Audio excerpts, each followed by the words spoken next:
tugas wajib tapi kalau dapat udah manis baik Ada ya?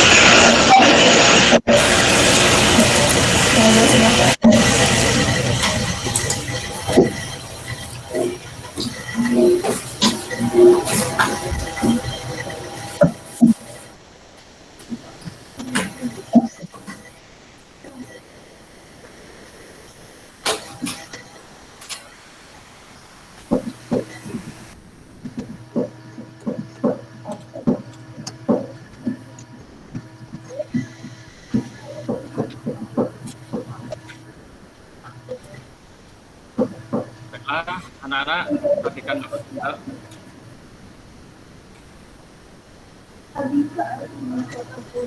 Assalamualaikum warahmatullahi wabarakatuh. Waalaikumsalam warahmatullahi. Gimana kabarnya semua?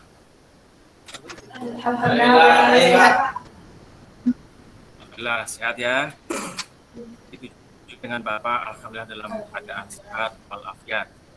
Ya, baiklah, biar pelajaran kita berkah, alangkah baiknya kita mulai pelajaran kita hari ini dengan doa. Silakan dipimpin doa. ya siap gerak. Sebelum kita memulai pelajaran pada pagi hari ini, marilah kita berdoa. Mulai.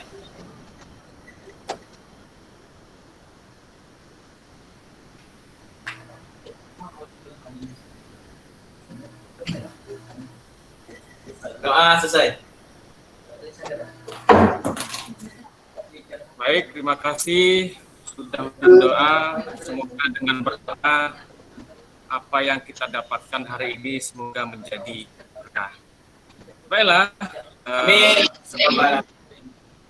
sebelum kita memulai pelajaran kita pada hari ini, ya, jadi materi kita ini masih berkaitan dengan minggu yang lalu ya.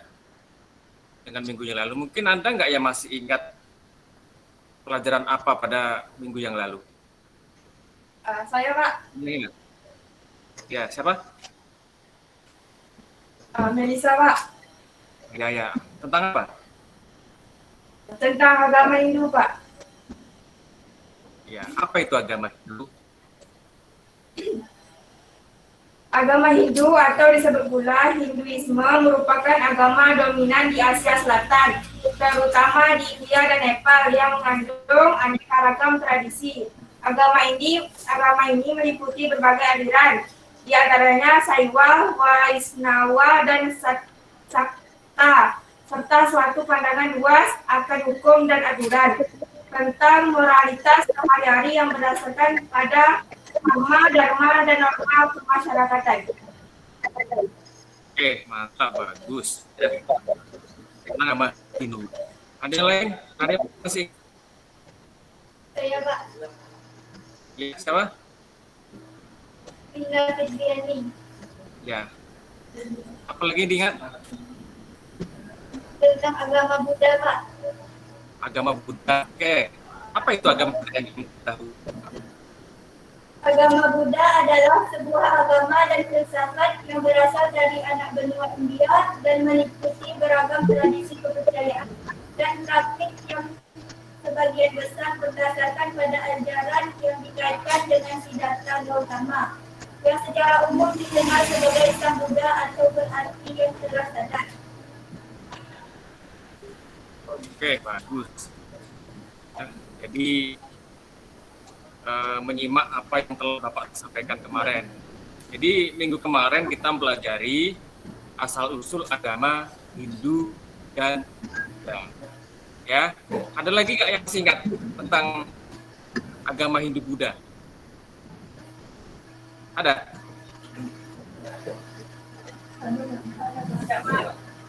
Ada? Oke, bagus. Sebelum kita ke situ, kita absensi dulu ya. Silakan absen di aplikasi ruang kelas. Silakan.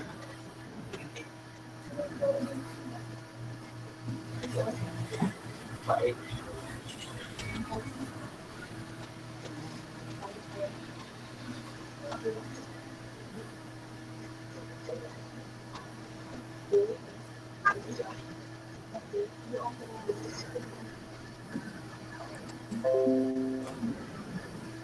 Cek daftar dulu ya.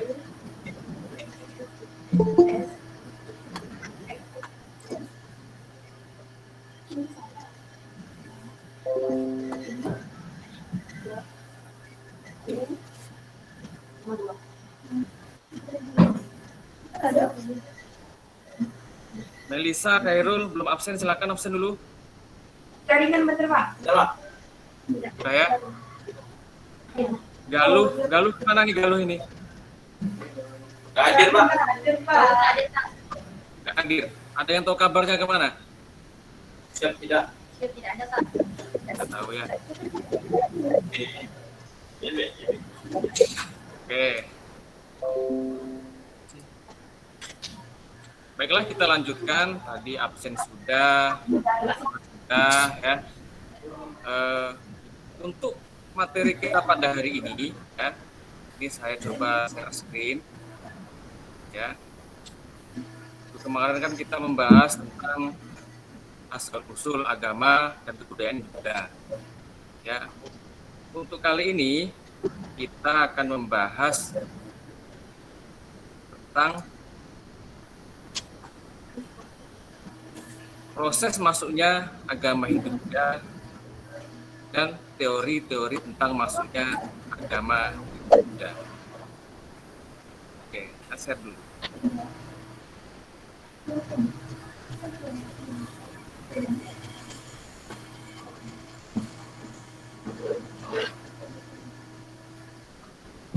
Nampak ya?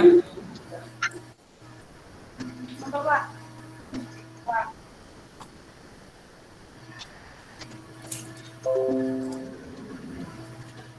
Oke. Ini ada IPK-nya atau indikator pencapaian kompetensinya, menjelaskan proses masuknya agama Hindu-Buddha dan teori-teori masuknya agama Hindu-Buddha ke Indonesia. Kemudian kedua menyimpulkan proses masuknya agama Hindu-Buddha dan teori-teori masuknya agama Hindu-Buddha ke Indonesia. Sedangkan tujuan pembelajarannya itu sendiri, nanti setelah mendengarkan pemaparan dari saya, ya diharapkan kalian mampu untuk memahami proses masuknya agama Hindu-Buddha dan teori-teori masuknya agama Hindu-Buddha. Kemudian setelah melakukan diskusi kelompok, nanti setelah saya menjelaskan, kemudian kalian menanya, ada yang kurang paham, nanti ada diskusi.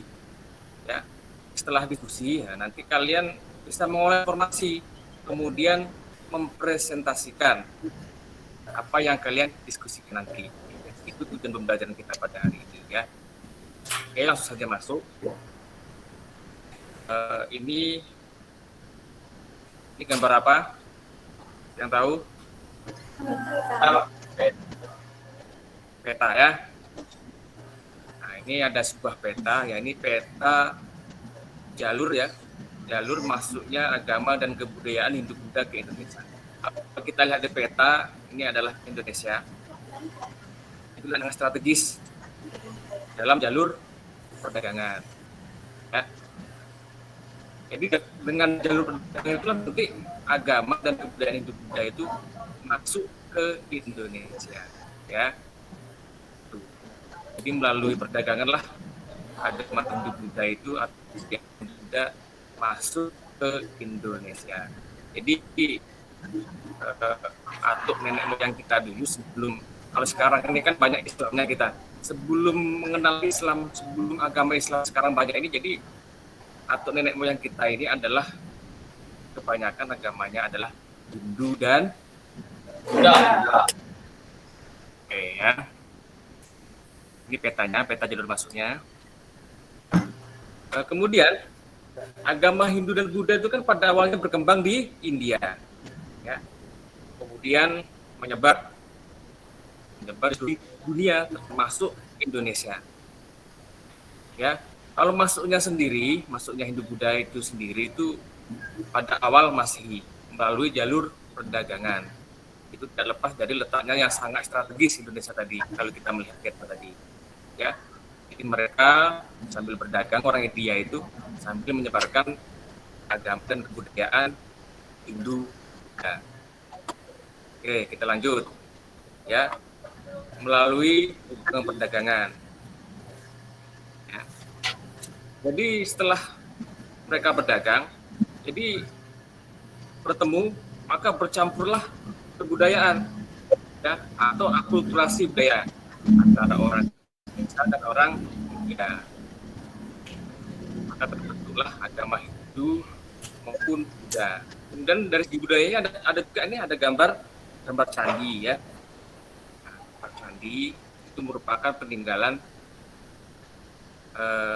dari kebudayaan Hindu dan Buddha. Jadi dengan masuknya Hindu Buddha ke Indonesia, maka berakhirlah masa prasejarah di Indonesia.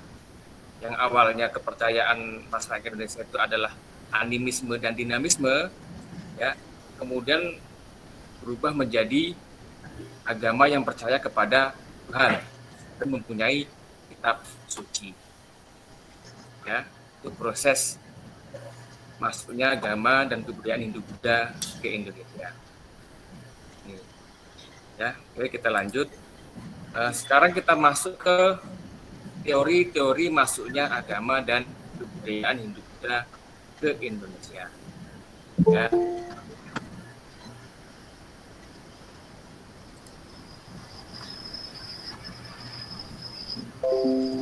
Oke, kita lanjut. Sekarang kita masuk ke teori-teori masuknya agama dan kebudayaan Hindu Buddha ke Indonesia. Yang pertama adalah teori Brahmana, ya. Ini dikemukakan oleh Van Leur. Jadi Van Leur ini menyebutkan bahwa agama Hindu itu di Indonesia dibawa oleh orang-orang Brahmana ataupun kasta Brahmana. Itu yang pertama. Yang kedua adalah teori Ksatria, ya. Ksatria ini adalah golongan prajurit kerajaan di India. Jadi yang membawa kebudayaan Hindu ke Indonesia itu adalah orang-orang ksatria ke Indonesia. Di India terjadi kekacauan, terjadi perang, maka mereka lari ke Indonesia dengan membawa kebudayaan Hindu. Teori ksatria ini ahlinya banyak, ya. Ada Majunda, Ekabos, Sebek, dan Telmon. Itu yang kedua. Yang ketiga, ada teori Waisa yang dikemukakan oleh Hendrik Fromm. Waisa ini adalah para pedagang, ya, para pedagang di India. Jadi mereka sambil berdagang dari India datang ke Indonesia sambil menyebarkan agama dan kebudayaan Hindu. Oke.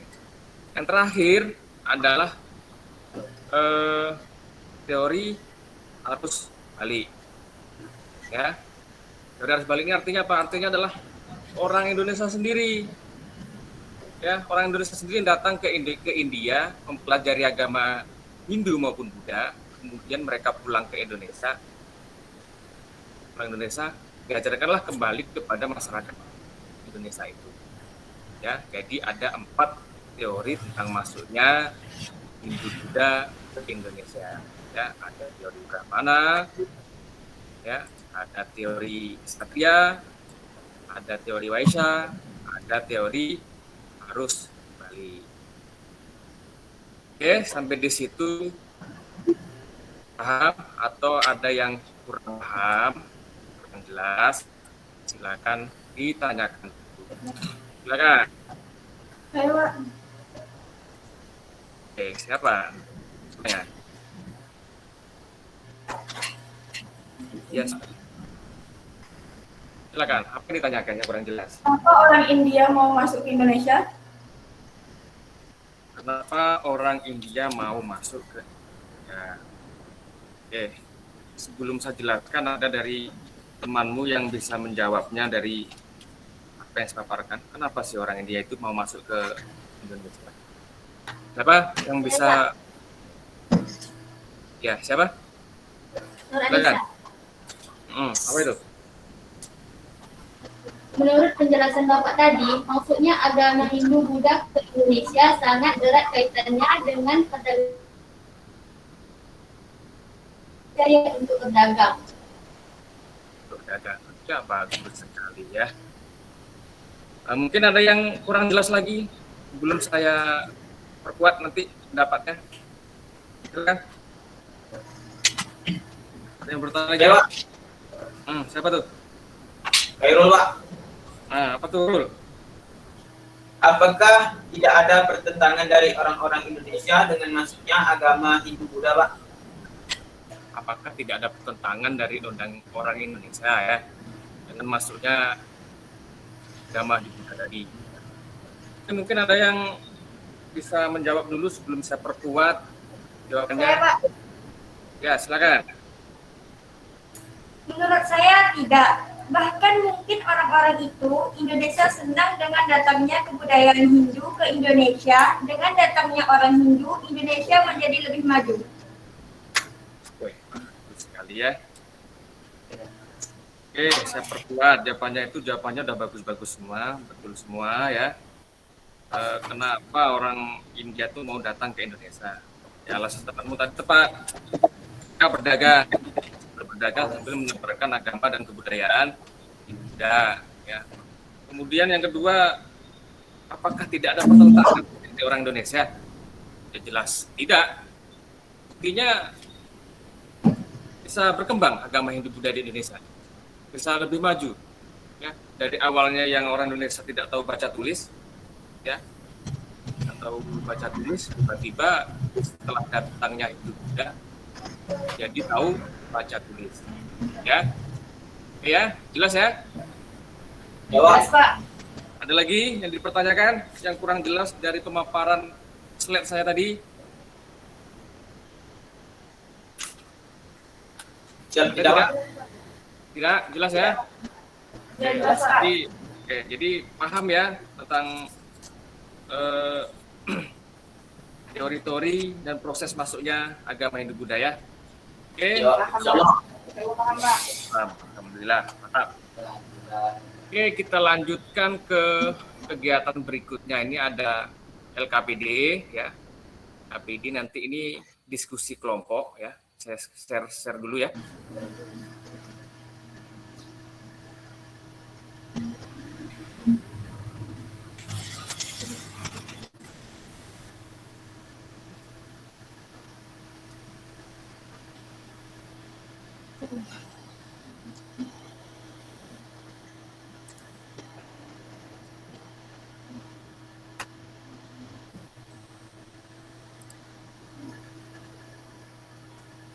Nampak ya? Nampak nggak? Belum, Pak. Belum? Jawab. Oke, ini ada lembar kerja peserta didik ya. Oke, nanti pada kegiatan LKPD ini ya, kalian saya suruh untuk menonton video di aplikasi Ruang Kelas ya. Kemudian amatilah dan analisis video tersebut ya. Kemarin kan sudah dibagi kelompoknya. Kelompok yang pertama membahas tentang teori-teori masuknya Hindu Buddha ya. Yang satu proses masuknya Hindu Buddha ya. Jadi di video tersebut nanti lengkap, ada proses masuknya, ada teori-teori ya, ada. Jadi kalian amati video tersebut, kemudian kalian analisis, kemudian kalian diskusikan nanti. Jadi kalian sambil mengamati dan menonton video, kalian sambil Analisis, oh iya ini ternyata prosesnya seperti ini. Kemudian, oh iya teorinya segini, seperti itu ya. Kemudian nanti dibuat laporan, terus kemudian nanti dipresentasikan, ya, presentasikan nanti ada yang kurang kelompok satu misalnya yang memaparkan, ada yang menjelaskan kelompok dua, nanti kelompok dua bertanya kepada kelompok satu. Begitu juga dengan sebaliknya. Ya. Pada LKPD ini nanti Bapak nilai untuk penilaian prakteknya. Oke. Jelas ya? Jelas ya? Oke, jelas kan? Oke, kalau jelas. Coba simak video berikut, diamati sambil kalian berdiskusi.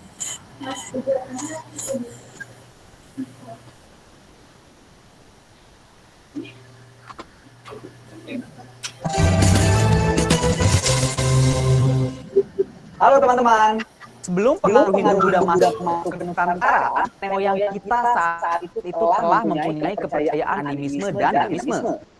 Namun, kepercayaan terdahulu tersebut tidak langsung hilang ya, melainkan membaur dengan pengaruh Hindu Buddha yang masuk ke Nusantara. Nah, pembauran tersebut biasa kita kenal dengan istilah sinkretisme. Jadi, penduduk Nusantara saat itu tidak menerima begitu saja semua pengaruh yang masuk, namun hanya menerima unsur-unsur yang sesuai dengan kepribadian penduduk Nusantara saat itu. Lalu, seperti apa ya proses masuknya agama Hindu Buddha ke Nusantara? Yuk teman-teman, kita simak penjelasan. Menurut catatan sejarah, masuknya agama Hindu ke Nusantara diperkirakan sekitar awal abad ke-4. Ini ditandai dengan berdirinya kerajaan Tai dan Tarumanegara yang bercorak Hindu. Kehadiran agama Hindu ke Nusantara ini menandai berakhirnya zaman prasejarah di Nusantara. Bersamaan dengan berkembangnya agama dan kebudayaan di Nusantara, datanglah agama Buddha ke tanah air. Agama Buddha masuk ke Nusantara juga melalui perdagangan, bahkan dilakukan secara damai. Pada awalnya tidak begitu banyak penganut agama Buddha di Nusantara, karena penduduk sudah terlebih dulu menganut ajaran Hindu. Namun, sejak abad ke-7 Masehi, Buddha berkembang pesat dan tersebar luas di wilayah Nusantara, dengan pusatnya di Kerajaan Sriwijaya. Kepulauan Nusantara memiliki letak strategis karena terletak di jalur pelayaran yang menghubungkan negara-negara barat dan timur. Oleh karena itu, banyak kapal-kapal dagang asing yang berlabuh di Nusantara. Hal ini menyebabkan pengaruh dari dunia luar masuk ke dalam penduduk Nusantara. Kemudian, letak Nusantara yang ada di antara benua Asia dan Australia membuat kegiatan lalu lintas perdagangan di Nusantara menjadi ramai. Bangsa-bangsa yang melakukan kegiatan perdagangan antar benua tersebut, di antaranya ada bangsa India dan bangsa Cina. Mereka melakukan kontak perdagangan ke Nusantara melalui Selat Malaka, Selat Sunda, Laut Jawa, Pantai Barat Sumatera, dan Selat Makassar. Melalui kegiatan perdagangan antar bangsa tersebut, terjadilah penyebaran agama dan kebudayaan Hindu Buddha ke Nusantara. Teman-teman, bangsa India yang datang ke Nusantara ternyata dapat dengan mudah menyebarkan agama Hindu dan Buddha di Nusantara.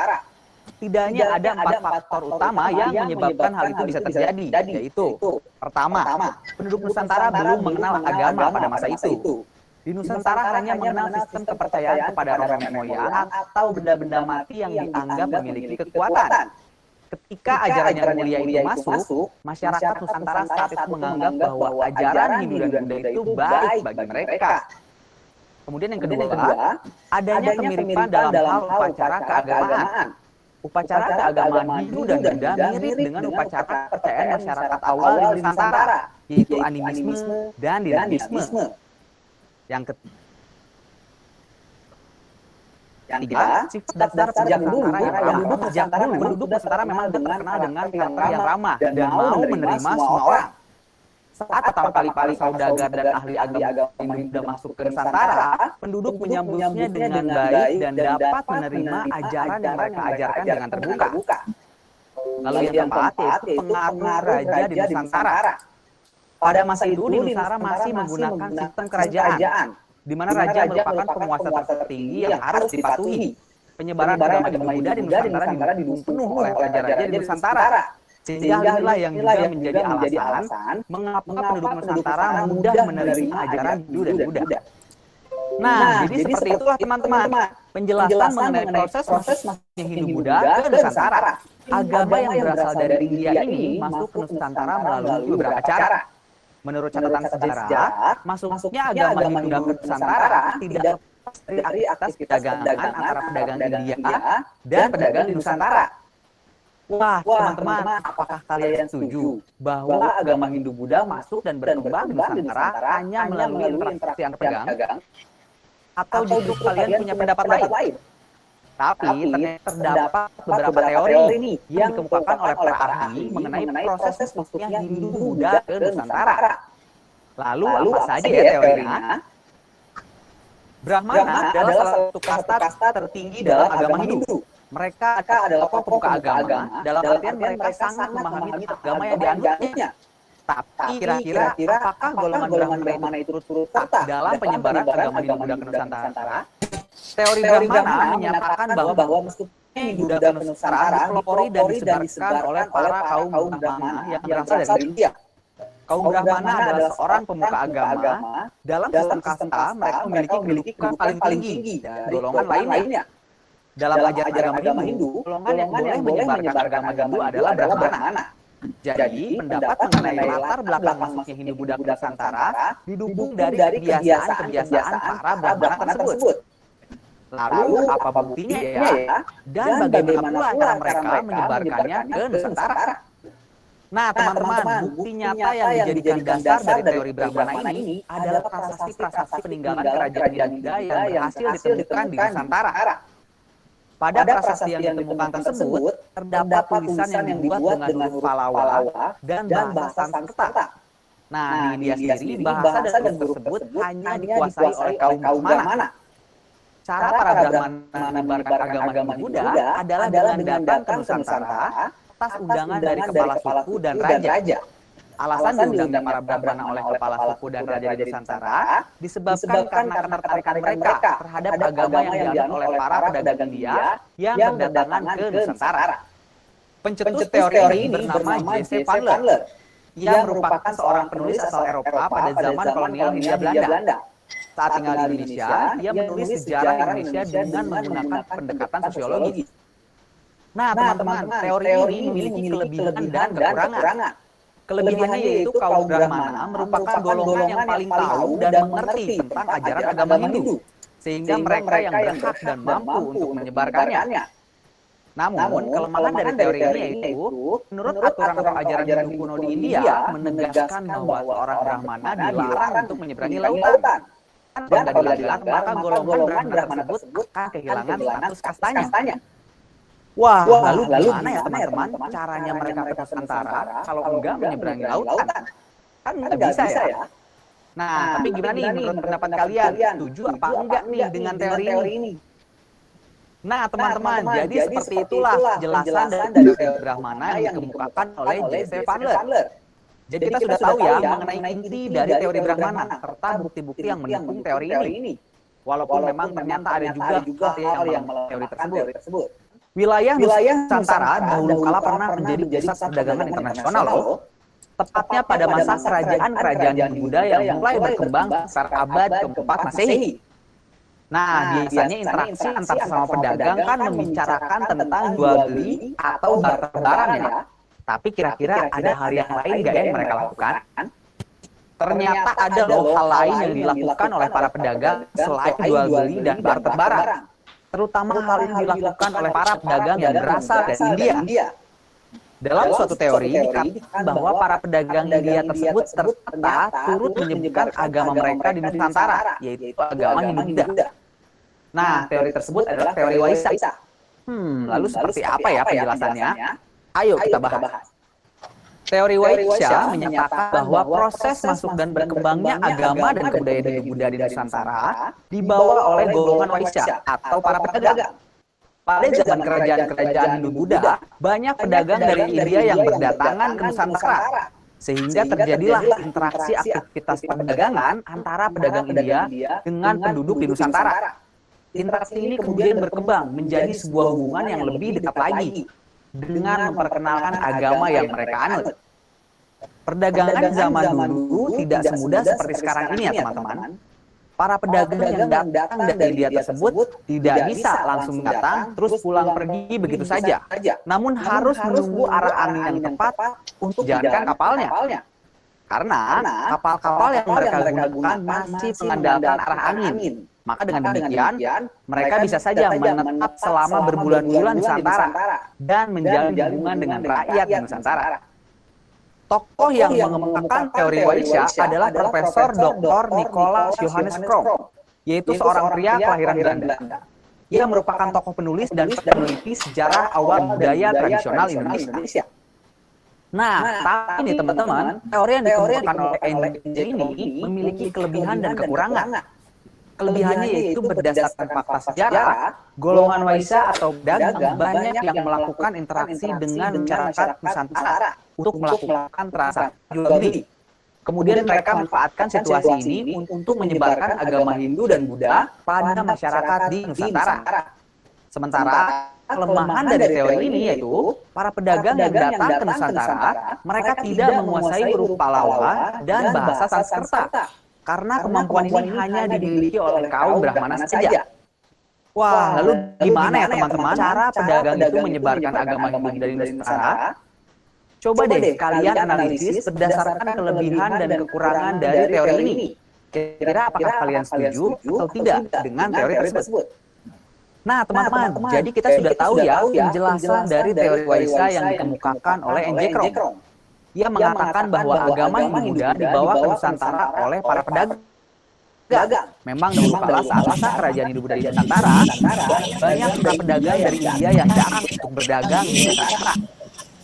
Jiwa petualang membuat para kesatria dan prajurit pergi meninggalkan India untuk melakukan ekspansi dan mendirikan kerajaan baru. Tapi apakah seorang kesatria juga memiliki misi lain ya?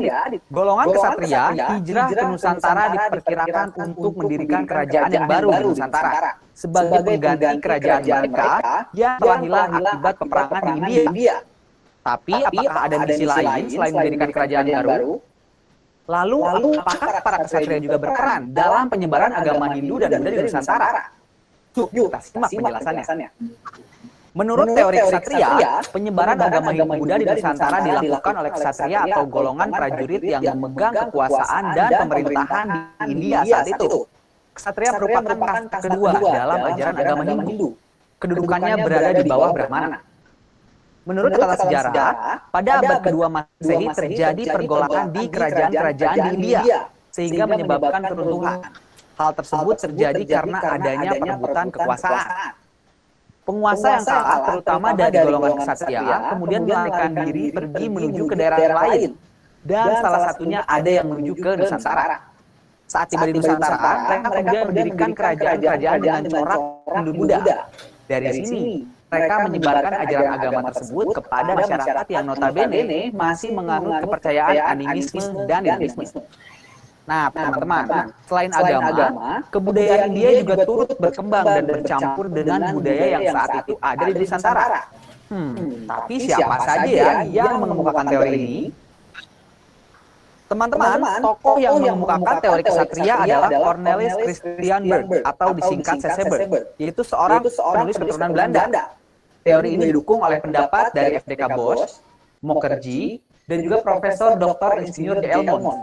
Nah, mereka adalah tokoh-tokoh yang berpendapat bahwa golongan kesatria atau prajurit dari India lah yang membawa dan menyebarkan agama Hindu Buddha ke Nusantara. Tetapi, teori yang dikemukakan oleh Cecebert dan kawan-kawan ini rupanya memiliki kelebihan dan kekurangannya masing-masing. Kelebihan teori kesatria yaitu semangat berpetualang untuk menaklukkan daerah lain hanya dimiliki oleh para kesatria atau para prajurit. Nah, berangkat dari pemahaman tersebut, mereka beranggapan bahwa pengaruh Hindu Buddha dibawa ke Nusantara oleh para prajurit India.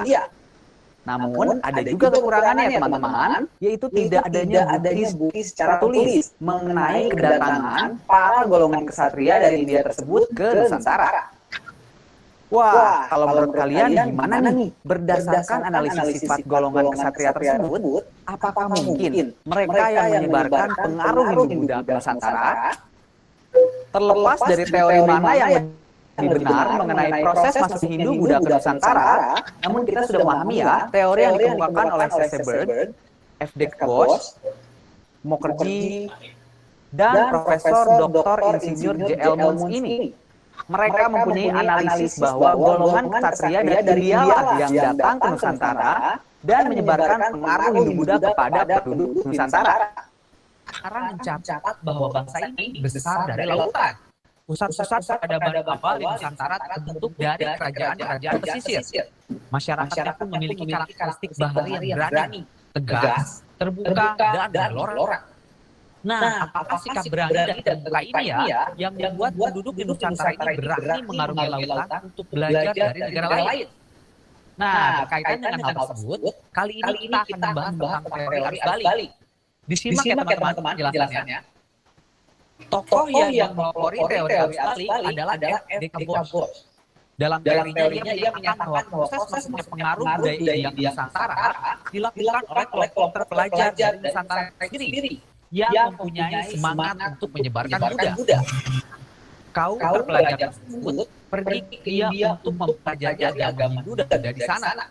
Setelah itu, mereka kembali lagi ke Nusantara untuk mengajarkan agama Buddha pada penduduk di Nusantara. Teori yang dikemukakan F.D. Ghosh ini memiliki kelebihan, yaitu adanya bukti berupa prasasti di Nalanda India yang isinya menjelaskan tentang pembangunan wihara untuk pelajar dari kerajaan Sriwijaya yang sedang bergemu di sana. Selain itu, penelitian teori antropologis milik Robert Dick yang berjudul The Phantom Voyagers mengatakan bisnis kapal pelaut Nusantara mempengaruhi bisnis kapal di seluruh dunia. Bahkan teknologi canggih yang ada di Indonesia diadaptasi oleh kapal-kapal di India selama ribuan tahun.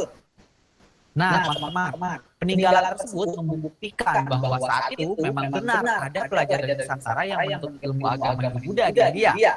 Setelah kembali pulang, mereka lah yang menyebarkan kedua agama tersebut kepada penduduk Nusantara. Namun teori ini ada kelemahannya juga, teman-teman. Kelemahan dari teori arus balik yaitu penduduk Nusantara pada saat itu masih bersifat pasif. Dan cerita mengenai kehebatan Laut Nusantara juga belum banyak didengar. The Genographic Project yang dibuat oleh National Geographic juga belum menjelaskan tentang bagaimana Laut Nusantara menjelajahi India hingga Afrika. Sehingga kemungkinan untuk belajar agama Hindu Buddha ke India menjadi kemungkinan kecil. Wah, sudah 4 tes.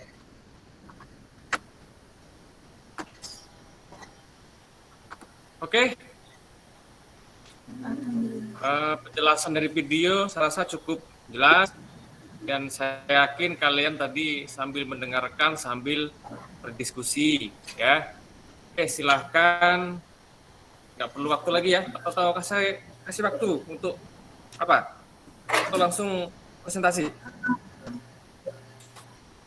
Baiklah, kami dari kelompok 1 akan mempresentasikan hasil diskusi kami, yaitu proses masuknya agama dan kebudayaan Hindu-Buddha ke Nusantara. Agama Hindu dan Buddha pada awalnya berkembang di India. Setelah itu, barulah menyebar ke negara-negara di dunia, termasuk Indonesia.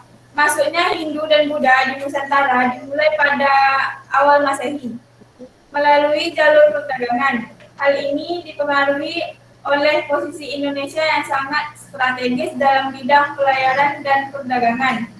Melalui hubungan perdagangan, muncul pengaruh bagi kedua belah pihak dan terjadilah akulturasi kebudayaan. Candi Hindu maupun Buddha pada dasarnya merupakan perwujudan akulturasi budaya lokal dengan budaya India. Masuknya agama Hindu dan Buddha di Indonesia kemudian memunculkan perbaruan besar. Misalnya berakhirnya zaman prasejarah Indonesia dan perubahan dari kepercayaan kuno atau animisme dan dinamisme menjadi kehidupan beragama yang memuja Tuhan dengan kitab suci. Kebudayaan Hindu dengan mudah diterima rakyat Nusantara karena adanya persamaan kebudayaan Hindu dengan kebudayaan Nusantara. Awalnya agama Hindu dan Buddha berkembang di wilayah India, kemudian menyebar luas ke negara-negara dunia. Salah satunya Nusantara, Indonesia. Masuknya Hindu dan Buddha ke Indonesia melalui jalur perdagangan. Pada awal masa ini sudah terjalin hubungan perdagangan antar Cina, Asia Timur, dan India, Asia Selatan, yang melintasi kawasan Asia Tenggara termasuk Indonesia.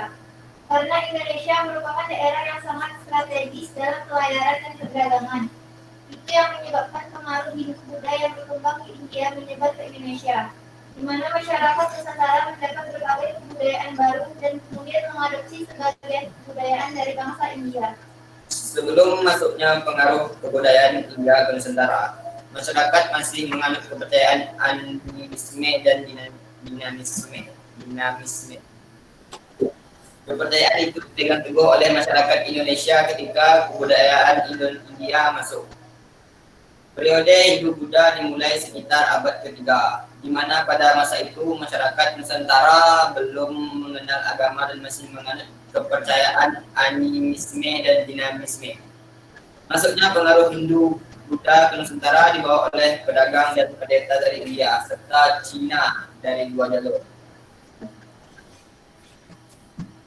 Jalur darat. Penyebaran pengaruh Hindu-Buddha di Indonesia melalui jalur darat mengikuti para pedagang lewat jalur sutra, yakni membentang dari India utara menuju Bangladesh, Myanmar, Thailand, Semenanjung Malaya, kemudian ke Indonesia. Jalur laut. Penyebaran pengaruh Hindu-Buddha di Indonesia melalui jalur laut dilakukan dengan mengikuti rombongan kapal pedagang yang biasa beraktivitas pada jalur India-Cina. Rute pelayaran dimulai dari India menuju Myanmar, Thailand, Semenanjung Malaya, dan berakhir di Indonesia. Baiklah, itu tadi presentasi dari kelompok kami, yaitu tentang proses masuknya agama dan kebudayaan Hindu-Buddha ke Nusantara. Baiklah, dari kelompok 2, apakah ada yang mau ditanyakan atau yang kurang jelas? Saya. Baiklah, saya akan bertanya kepada kelompok 1. Orang-orang India itu kan berdagang ke Indonesia sambil membawa agama Hindu. Pada waktu itu yang diperdagangkan itu apa saja? Pertanyaan 2, kenapa orang-orang India lebih memilih Indonesia untuk menyebarkan agama Hindu-Buddha? Baiklah, beri kami beberapa waktu untuk mencari jawaban dari kelompok 2.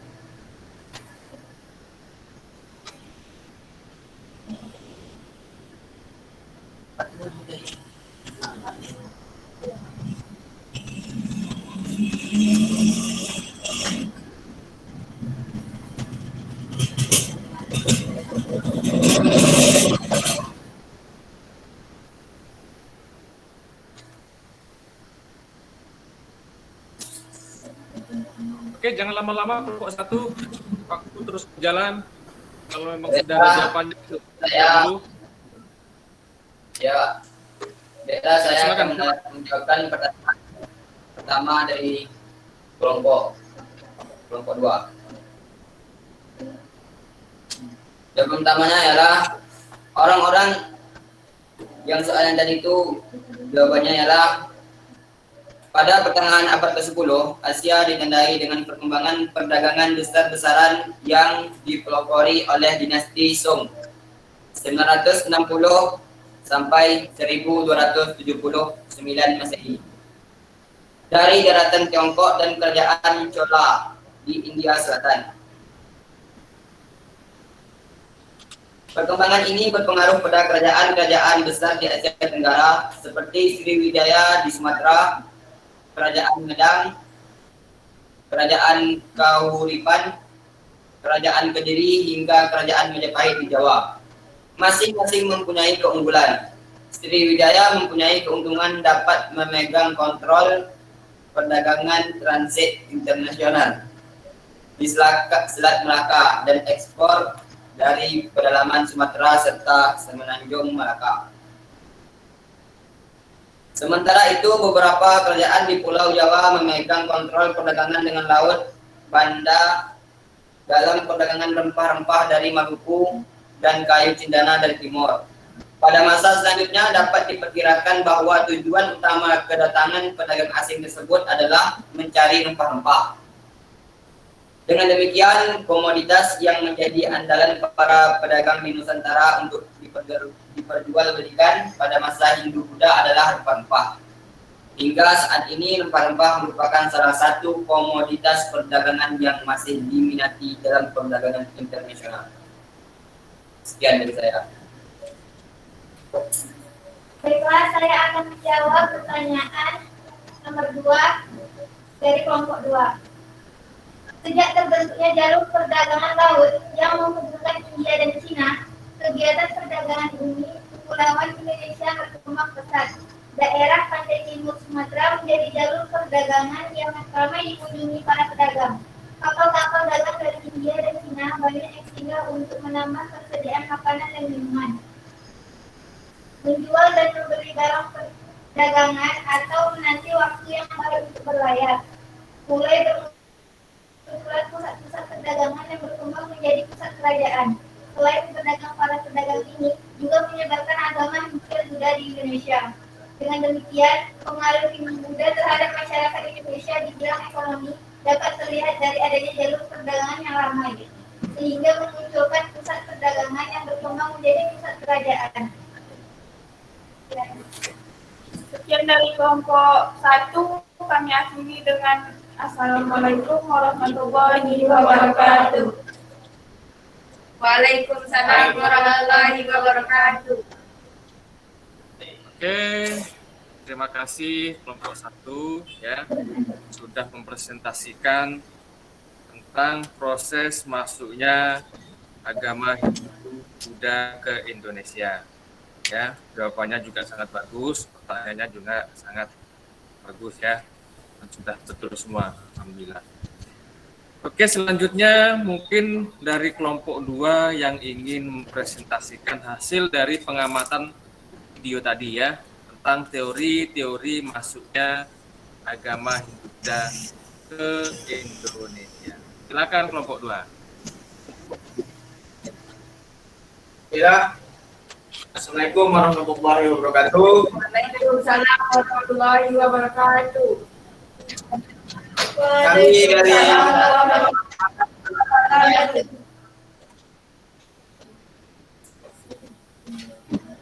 Kami dari kelompok 2 akan mempresentasikan hasil diskusi kami. Teori-teori masuknya agama dan kebudayaan Hindu-Buddha ke Indonesia. Para ahli memiliki perbedaan pendapat terkait proses masuknya agama Hindu-Buddha ke Indonesia. Perbedaan tersebut kemudian memunculkan sejumlah teori. Berikut teori-teori tentang masuknya Hindu-Buddha ke Nusantara. 1. Teori Brahmana. Teori Brahmana dicetuskan oleh Y.C. van Leur yang berpendapat bahwa agama Hindu dibawa oleh kaum Brahmana yang berhak memelajari dan mengerti isi kitab suci Weda. Kedatangan mereka diduga atas undangan para pengusaha lokal yang tertarik dengan agama Hindu. Sebelum kembali ke India, kaum Brahmana tidak jarang meninggalkan kitab Weda sebagai hadiah bagi raja di Nusantara. 2. Teori Vaishya. Teori Vaishya dikemukakan oleh N.J. Fromm yang berpendapat bahwa agama Hindu-Buddha masuk ke Indonesia dibawa oleh pedagang dari India. Agama tersebut bisa disebarkan dengan cara pernikahan, hubungan dagangan, atau interaksi dengan penduduk setempat saat berdagang dari India bermukim untuk sementara waktu di Nusantara. Teori ini diperkuat dengan keberadaan kampung keling, yaitu perkampungan para pedagang India di Indonesia. Selain itu, perdagangan merupakan salah satu aspek penting dalam kehidupan masyarakat. 3. Teori kesatria. Teori ini menyatakan bahwa agama Hindu-Buddha dibawa oleh golongan prajurit kesatria yang mendirikan kerajaan di Nusantara. Terdapat 5 ahli yang menyatakan teori itu, yakni RT Majundar, FDK Bos, CC Break, Mukherjee, dan JL Moins. Karena sekitar abad ke-4 hingga abad ke-6 di India sering terjadi peperangan, sehingga kasta kesatria yang terdiri dari kaum bangsawan ada yang mengalami kekalahan. Kemudian melarikan diri mencari daerah baru hingga ke Nusantara. 4. Teori arus balik. Dalam teori arus balik, ini menyatakan bahwa orang Nusantara yang sengaja datang ke India untuk berziarah dan belajar agama Hindu-Buddha. Setelah kembali ke Nusantara, mereka menyebarkan ajaran Hindu-Buddha ke masyarakat. Teori ini dikemukakan oleh FDK Bos. Teori arus balik didukung dengan pendapat Van Leur. Menurutnya, orang-orang Nusantara memiliki peran dalam proses masuknya kebudayaan India. Baiklah. Inilah hasil dari diskusi kami dari kelompok 2. Cukup sekian. Assalamualaikum warahmatullahi wabarakatuh. Saya mau bertanya. Apakah dari kelompok 1 ada yang ingin bertanya? Ya, saya mau bertanya. Baiklah, saya akan bertanya untuk kelompok 2. Dari keempat teori yang Anda sampaikan tadi, kami tidak ada satupun tentang kelemahan-kelemahan dari teori tersebut. Bisakah Anda menjelaskan kembali tentang kelemahan dari teori tersebut? Baiklah. Pertanyaan? Saya ingin bertanya. Ya, silakan. Dari keempat teori-teori tersebut, kira-kira mana yang paling benar? Berilah kami beberapa waktu sebentar untuk mencari hasil dari pertanyaan kalian.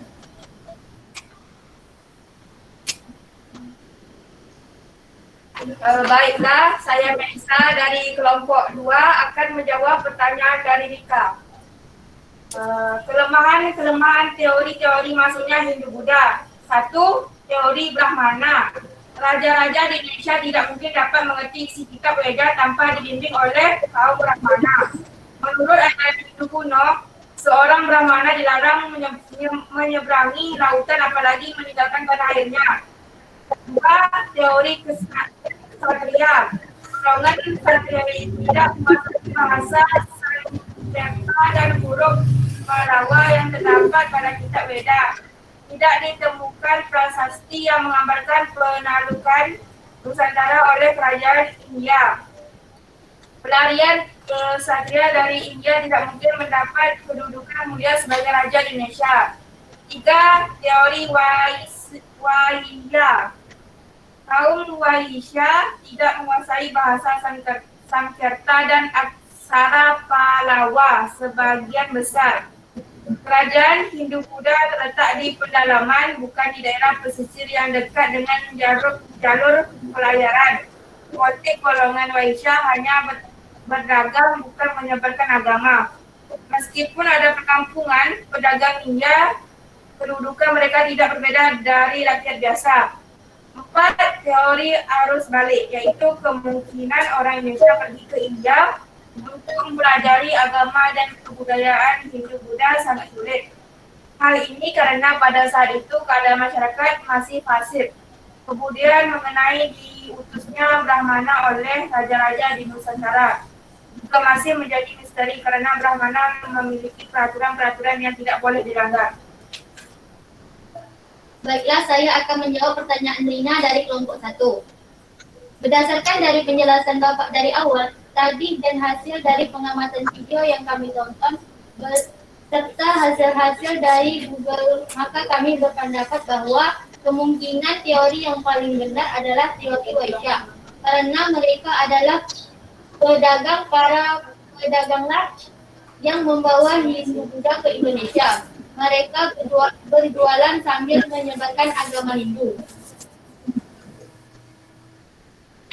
Baiklah, sekian dari diskusi kami. Assalamualaikum warahmatullahi wabarakatuh. Waalaikumsalam warahmatullahi wabarakatuh. Baiklah, terima kasih kepada kelompok 2 yang telah mempresentasikan hasil pengamatan studinya tadi ya. Jadi tadi ada pertanyaan yang sangat menarik ya. Ada tentang teori manakah sih yang paling benar? Itu kan ada 4 teori ya. Ya. Ya.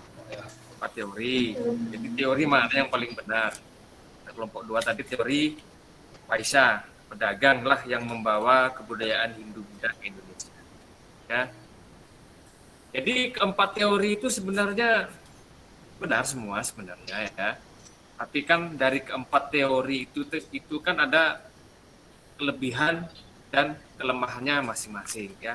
Untuk kelemahan tadi sudah dibacakan oleh kelompok 2, itu ada beberapa kelemahan. Ya. Tapi kalau menurut analisis saya, teori mana sih yang paling benar? Nah, teori paling benar adalah kalau menurut saya adalah teori Brahmana. Ya. Kenapa teori Brahmana? Karena yang mengurusi masalah agama itu adalah orang-orang Brahmana atau kasta tertinggi dalam agama Hindu. Ya. Orang Waisya kan pedagang, orang Kshatriya prajurit perang urusannya. Kalau Brahmana yang ngurusin agama, mereka ngurusin agama, mereka menyebarkan agama Hindu Buddha ke Indonesia. Ya, oke, dapat dipahami semua ya. Oke, dari awal yang saya jelaskan baik PPT maupun LKPD maupun diskusi kelompok tadi dapat kita tarik sebuah kesimpulan. Ya. Kira-kira siapa nih yang bisa menyimpulkan dari awal kegiatan inti tadi sampailah sekarang ini? Silakan, siapa yang bisa menyimpulkan? Saya, Pak. Ya, siapa? Silakan. Silakan. Apa yang kamu dapat? Agama Hindu dan Buddha pada awalnya berkembang di India. Setelah itu, barulah menyebar ke negara-negara di dunia, termasuk Indonesia. Masuknya Hindu dan Buddha di Nusantara dimulai pada awal Masehi, melalui jalur perdagangan. Hal ini dipengaruhi oleh posisi Indonesia yang sangat strategis dalam bidang pelayaran dan perdagangan. Melalui hubungan perdagangan, muncul pengaruh bagi kedua belah pihak dan terjadilah akulturasi kebudayaan. Candi Hindu maupun Buddha pada dasarnya merupakan perwujudan akulturasi budaya lokal dengan budaya India. Masuknya agama Hindu dan Buddha di Indonesia kemudian memunculkan pembaruan besar. Misalnya berakhirnya zaman prasejarah Indonesia dan perubahan dari kepercayaan kuno, animisme dan dinamisme menjadi kehidupan beragama yang memuja Tuhan dengan kitab suci. Baiklah, sekian dari saya, Pak. Oke, bagus. Ada lagi yang dapat menyimpulkan tentang apanya? Teori-teori tadi proses ya. Teori maksudnya. Silakan. Apa yang dapat disimpulkan? Nah, silakan. Baiklah, saya akan membacakan kesimpulan dari kelompok 2. Teori maksudnya agama Hindu dan Buddha di Indonesia. 1. Teori Brahmana. Agama Hindu dan Buddha dibawa oleh golongan agawaman atau pendeta golongan Brahmana, didukung oleh J.C. Venleus. 2. Teori Waisya. Agama Hindu dan Buddha dibawa oleh golongan pedagang atau golongan Waisya, didukung oleh N.J. Krom. 3. Teori Kshatriya. Agama Hindu dan Buddha dibawa oleh golongan bangsawan prajurit atau golongan Kshatriya, didukung oleh C.C. Mukherjee dan J.L. Moss. 4. Teori arus balik. Agama Hindu dan Buddha dibawa oleh bangsa Indonesia yang belajar ke India, didukung oleh F.T.K. Bose. Baiklah, sekian dari kami kelompok 2, inilah hasil kesimpulan kami. Oke, bagus sekali. Dari tadi maka dapat ditarik sebuah kesimpulan bahwa dengan datangnya kebudayaan Hindu Buddha ke Indonesia, maka berakhirlah masa praaksara di Indonesia, ya. Berakhirlah masa praaksara di Indonesia. Indonesia memasuki zaman baru, ya.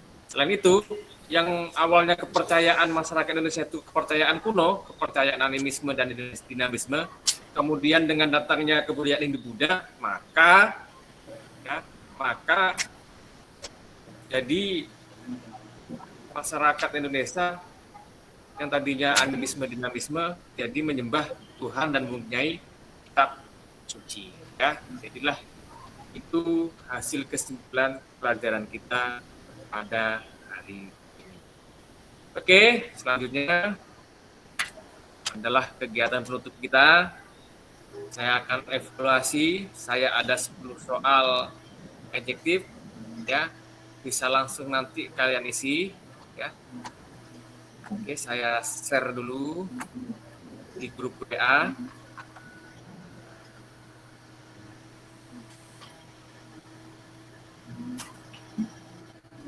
Ya.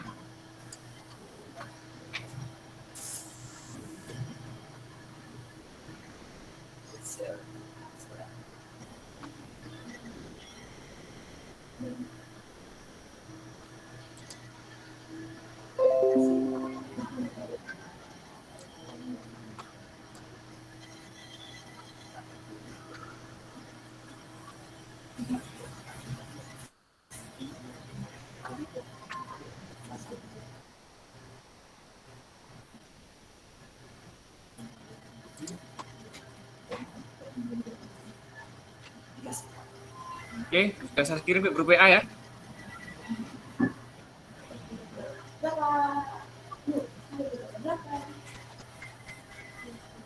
Silakan dikerjakan. Saya kasih waktu sekitar 5 menit.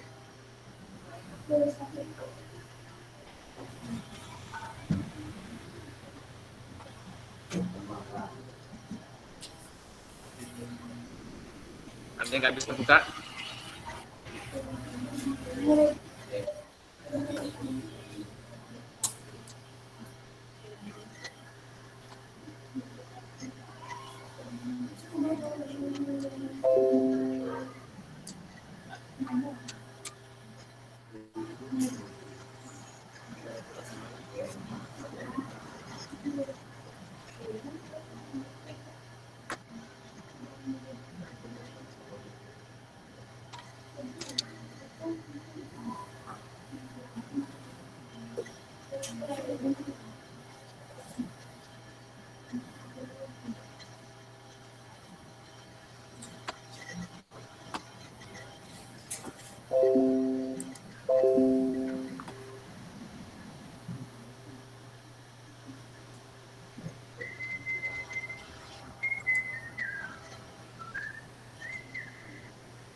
Kan?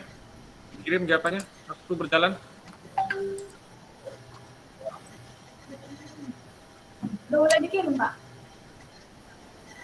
Gimana? Udah mulai dikirim? Klik, langsung dikirim jawabannya. Biar ketahuan nilainya.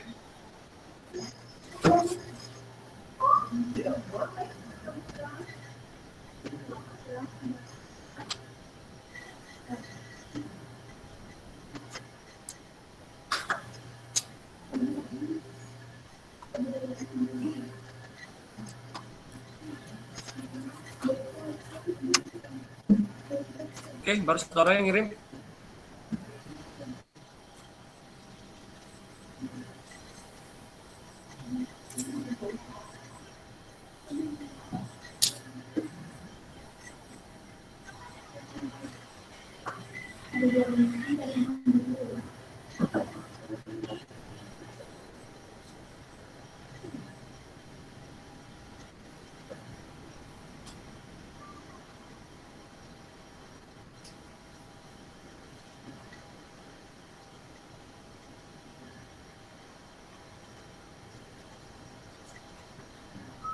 Nah, oke, silakan.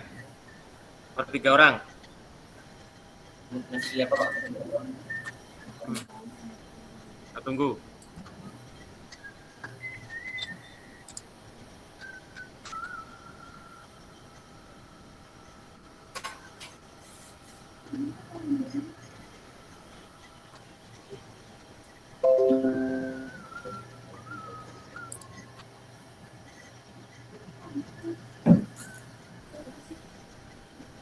Oke, 4 orang. Silakan. Langsung kelihatan nilainya kan? Langsung. Ya.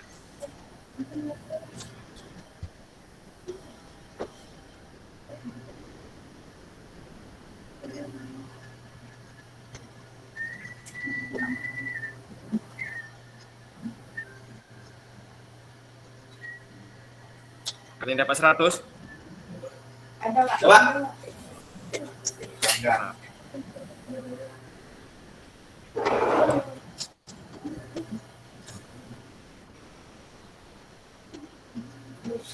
Ada yang dapat di bawah 70 nggak? Alhamdulillah Pak. Baru 6. Habis, silakan. Tiket ya Pak. 3 orang lagi, Pak. Ini kawan Pak telepon. Iya.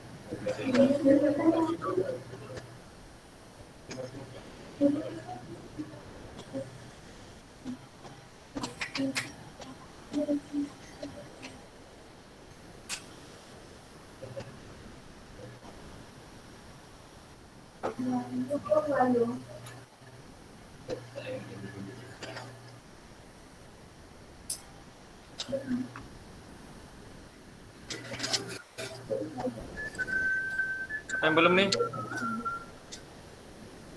Rina. Saya. Ada masalah? Ulang Pak. Di luar sini dia Pak. Di luar.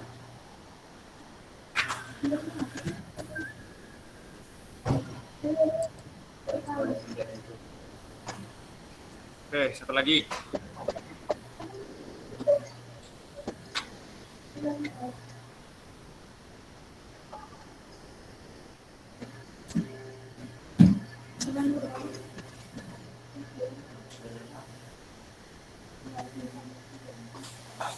Oke, cukup ya.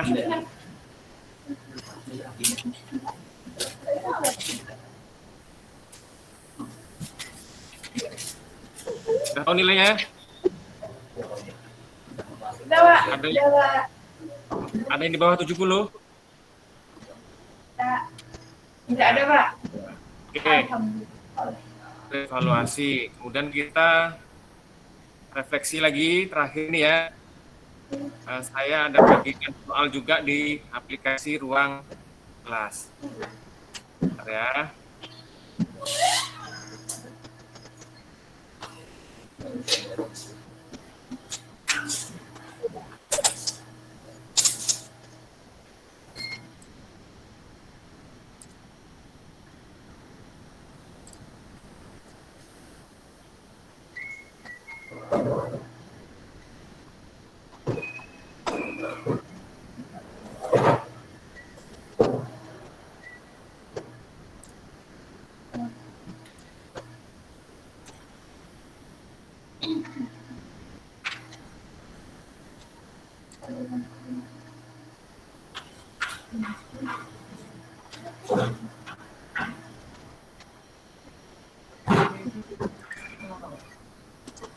Bentar ya.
Oke, itu ada refleksi, silakan dijawab di aplikasi Ruang Kelas.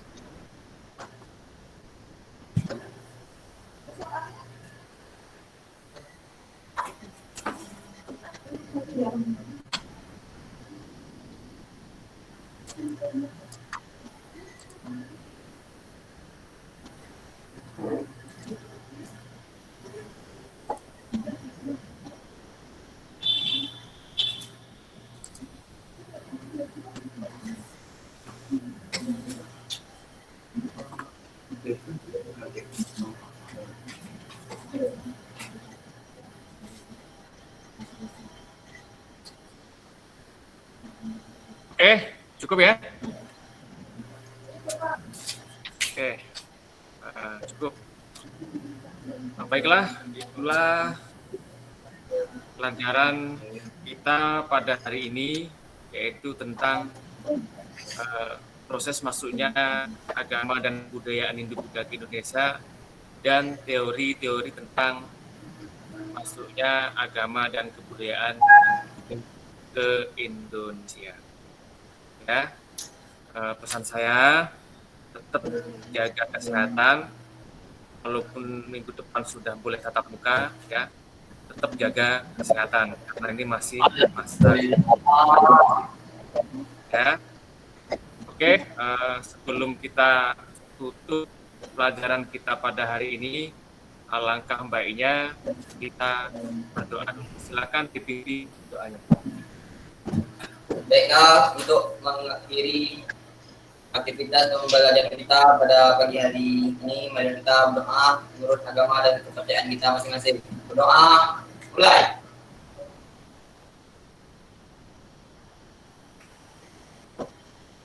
Berdoa, selesai.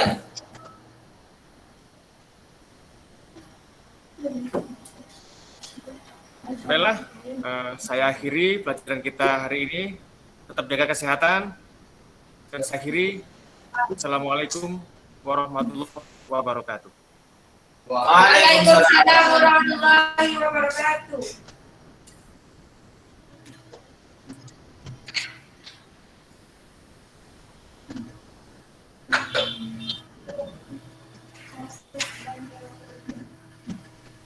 Ya, aku suka kok sama kamu.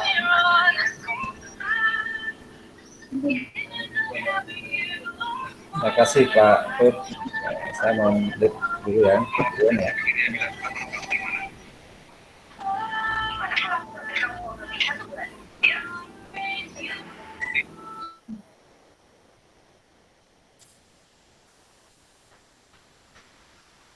Cukup. Boleh. Ini jawab. Jawab.